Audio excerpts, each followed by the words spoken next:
Bonjour à toutes et à tous, je vous remercie. Si vous nous rejoignez, nous sommes en direct sur TV Finance dans votre live, l'émission 100% marché financier. Et tout de suite, nous retrouvons en duplex Philippe Béchade pour l'interview écho. Bonjour Philippe. Bonjour. Bonjour, je vous remercie d'être avec nous ce matin. Je rappelle que vous êtes rédacteur en chef du site internet La Bourse au quotidien, et donc on va démarrer avec la Fed, puisque la Fed hier a publié les minutes de sa réunion de décembre dernier, dans laquelle elle évidemment fait référence à l'inflation. Du coup, dans cet environnement, les taux long US se tendent, puisqu'ils sont passés de 1,54 à 1,72 en une semaine. L'inflation, toujours selon la Fed, est persistante. Est-ce que la Fed doit relever ses taux, Philippe ? Alors, est-ce qu'elle le doit ? Elle l'aurait dû il y a fort longtemps. Elle a laissé, comme on dit, l'inflation prendre l'ascenseur et elle annonce qu'elle va prendre l'escalier. Bon, il y a quelques jours, on n'était même pas certain qu'elle pousse la porte de l'escalier d'ici le mois de juin prochain, et on semble comprendre qu'elle serait prête à agir plus tôt, c'est-à-dire peut-être dès le mois de mars. Donc, pour les marchés, ça a été un petit choc, mais ce qui a le plus impacté Wall Street, et ce qui explique la chute de 3,5% ou quasiment du Nasdaq, c'est qu'en fait, elle a dit que non seulement elle ne se contenterait pas de mettre fin à son quantitative easing dès le mois de mars, mais qu'en plus, elle ne neutraliserait pas son bilan, c'est-à-dire qu'elle ne remplacerait pas tous les instruments, tous les actifs figurant à son bilan au gré de leur expiration. C'est une stratégie bien différente de celle de la BCE qui, elle, cessera bien de ramasser du papier en mars, mais s'arrangera donc pour maintenir son bilan au niveau qui sera celui constaté lors de l'arrêt du fameux PEPP. Et donc du coup, dans ces cas-là, est-ce que les 8000 points dont certains commencent à parler aujourd'hui sur le CAC sont à oublier finalement ? Au cours de cette année, les 8000 points sont-ils à mettre de côté sur l'exercice 2022 ? Faut pas oublier qu'il y a à peine un mois, on se disait déjà, si on atteint les 7500, on sera bien heureux. Or, hier après-midi, on n'était plus qu'à 1,5% de l'objectif. Alors, 8000 points, pourquoi pas, c'est l'incontournable anticipation d'un gain de 10%. Ça fait 40 ans que je regarde au moment des vœux les prévisions des gérants et des stratèges. J'ai pas entendu une seule année où on ne prévoyait pas au moins 10% de hausse sur le CAC, le S&P. Et souvent le débat, est-ce qu'on gagnera 10, 12, 14%?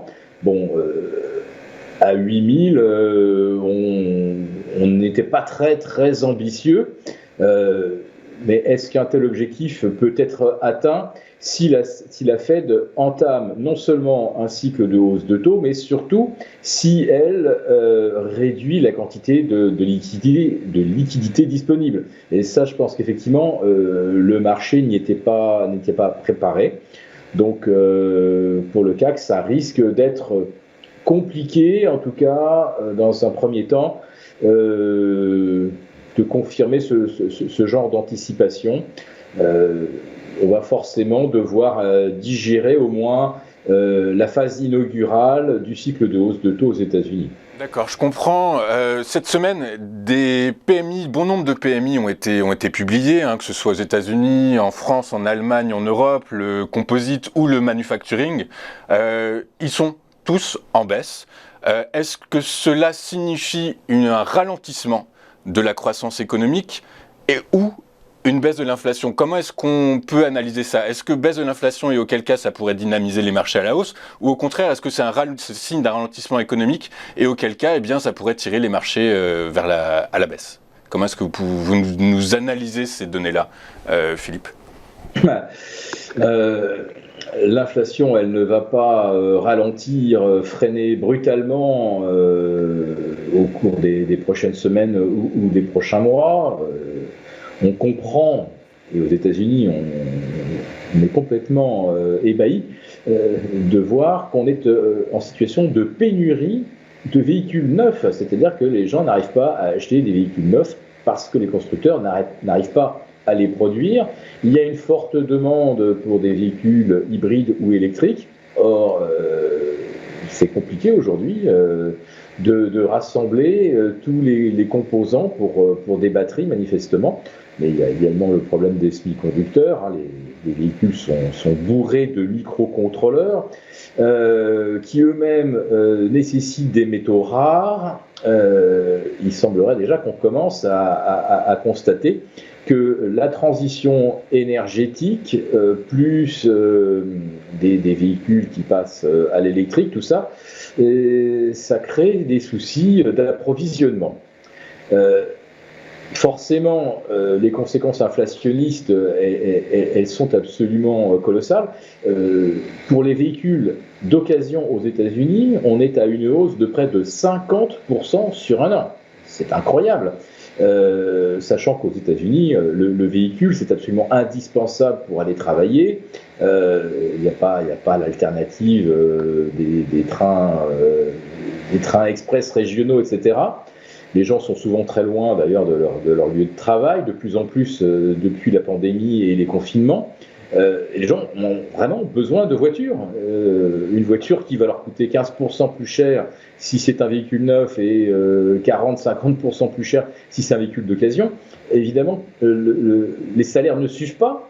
Ils ne risquent pas de suivre. Donc il y a un moment où le pouvoir d'achat va se retrouver tellement contraint qu'on risque d'avoir effectivement un coup de frein sur la demande. Donc on pourrait se dire que mécaniquement ça aura un impact sur l'inflation, sauf qu'on s'aperçoit que les marchés, ils ont pricé une croissance, on nous parle de 4 en France, on est à 3 aux États-Unis, avec un pouvoir d'achat détruit par une inflation à 6% et rien qui compense, évidemment, c'est pas les placements monétaires qui vous permettent de sauver votre épargne.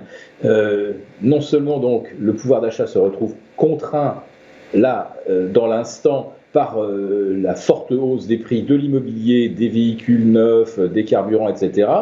Et quand vous vous projetez dans l'avenir, votre épargne rémunérée à zéro, si vous faites un calcul et que vous vous dites que l'inflation elle va rester à 5-6 pour plusieurs trimestres, voire plusieurs années, vous vous dites qu'à un horizon pas trop lointain, vous avez déjà perdu facile 15 ou 20% de votre futur pouvoir d'achat. Pour l'instant, je dirais que les consommateurs n'ont pas encore manifesté cette prise de conscience puisqu'on a eu des bons chiffres aux États-Unis en fin d'année. La consommation est repartie après avoir été un petit peu décevante au moment de Thanksgiving et du Black Friday. Je dois dire que les marchés n'ont pas du tout pris en compte le coup de frein qui risque de survenir sur la demande. Quant aux marges, eh bien, certains commencent à envisager de les réduire, même si beaucoup disent nous avons le pricing power et nous nous en sommes très très bien sortis en 2021. En 2021, il y avait de l'hélicoptère monnaie, il y avait des chèques pour aider tout le monde. En 2022, il n'y en aura pas, ou alors il faut qu'on reparte dans des quantitative easing, des PEPP, etc. Il faut qu'on continue de financer la croissance à crédit. Ok, donc on verra bien. Donc ce que je comprends, c'est que finalement, alors si on revient à une problématique franco-française, les 8000 points sur le CAC, c'est pas pour cette année, en tout cas. Je n'en sais rien parce qu'en fait, les marchés sont quand même une espèce de monde à part. Il suffit que les banques centrales remettent de l'argent dans le système et puis si on nous annonce, parce que les marchés ont poussé des cris de douleur entre le 5 janvier et le 15 mars prochain, vous verrez que, comme on avait pu le voir fin 2018, comme on l'a vu en mars 2020, si les banques centrales voient qu'il y a un risque de chaos boursier, ils viendront remettre de l'argent et à ce moment-là, on parlera plus de 8005 à Paris, mais on se demandera s'il faut attendre 2022, fin 2022 ou mi-2023 pour aller à 10 000. Enfin, ça, je dirais que là, tous les tous les scénarios sont possibles. Tous les scénarios sont possibles. C'est les banques centrales qui ont ça entre leurs mains. Ok, très clair. Très rapidement, il nous reste peu de temps. Quelles seraient, du coup, dans cet environnement, les valeurs que vous privilégieriez où faut-il investir? Est-ce qu'on joue finalement la rotation sectorielle? On investit dans les sociétés qui ont un peu été délaissées, qui ont été délaissées par la crise sanitaire, ou au contraire, on joue les valeurs cycliques? Est-ce qu'on joue où est-ce qu'on va? Est-ce qu'on joue les valeurs, les values? Qu'est-ce que vous nous conseillez, Philippe? Alors, bon, première observation, depuis le 3 janvier, les valeurs technologiques, elles prennent cher, et c'est normal. Dans un contexte de relèvement des taux, ce sont elles qui sont le plus sensibles.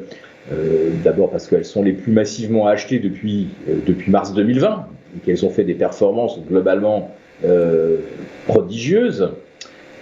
Elles atteignent des PER également assez prodigieux. Donc celles-là, elles ont à craindre d'une raréfaction de la liquidité qui malheureusement oblige de réduire les leviers qu'on prend sur les valeurs les plus prometteuses. Tout le monde connaît ça. Les annonces de la Fed, ou plutôt ces minutes, si on a 4 hausses de taux en 2021, donc une de plus que prévu, c'est manifestement une bonne annonce pour les valeurs bancaires. Hein, ça va forcément leur redonner un tout petit peu de marge sur leur activité première, qui est la transformation de l'argent en crédit. Donc ça, c'est plutôt bien. Si l'on a une forte hausse des taux marchés, hein, parce que on sait bien que même si la Fed accélère, on sera à 1% de taux d'intérêt en fin d'année, c'est quand même pas bien méchant. Si on a cette tension des taux marchés, ça risque de brider tous les actifs que je qualifierais d'un peu spéculatifs. Donc on a vu hier d'ailleurs les cryptos se prendre un coup sur la tête assez violent. Du coup, qu'est-ce que je privilégierais comme valeur? C'est que quand on commencera à anticiper éventuellement qu'il y a moins de croissance, beaucoup d'entreprises profiteront du fait que l'argent reste encore quand même très très très bon marché pour poursuivre la croissance externe. Donc je dirais que cette année, il faut privilégier toutes les entreprises qui peuvent avoir un profil attractif pour un très gros qui voudrait croître en achetant un plus petit. Je pense qu'on aura certainement à nouveau des phénomènes de concentration.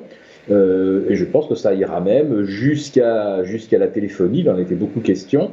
Et je me demande si cette année, on ne verra pas une bonne grosse opération se dérouler, y compris sur nos opérateurs tricolores. Ok, très clair. Merci Philippe. Je vous remercie pour votre analyse et vos éclairages. Je rappelle que vous êtes rédacteur en chef du site internet La Bourse au quotidien. On va marquer une pause et je vous retrouve dans un instant avec le flash marché d'Admirals. À tout de suite sur Téléfinance.